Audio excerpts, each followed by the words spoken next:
ঢেউ আসতেছে, সাইডে আজকে নৌকো আছে প্রচুর। দেখেন, আপনারা চাইলে আসতে পারেন, ঘুরতে পারেন। মুরাদনগর, পাহাড়পুর, কিনুন, আলতাভুক্ত এমনকি মাজাপাড়া হাজি পজেটের দৃশ্য আমাদের নতুন লেকপাট স্বীকৃতি পেয়েছে পর্যটন এলাকা হিসেবে। দেখেন, দূর দূরান্ত থেকে মানুষ আসতেছে এমনকি ঘোরার জন্য।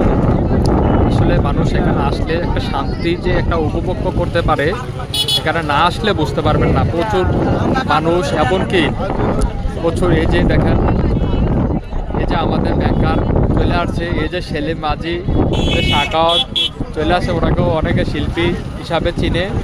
অনেক দূর দূরান্ত থেকে এমনকি দোকানও এসেছে, বসেছে। হ্যাঁ, এবং আপনারা সকলে চাইলে আসতে পারেন। এটা হলো মাসুদের ছোট ভাই, বিদেশ থেকে আসছে নতুন, আজকে বেশি দিন হয় নাই, 3-4 দিন হয়।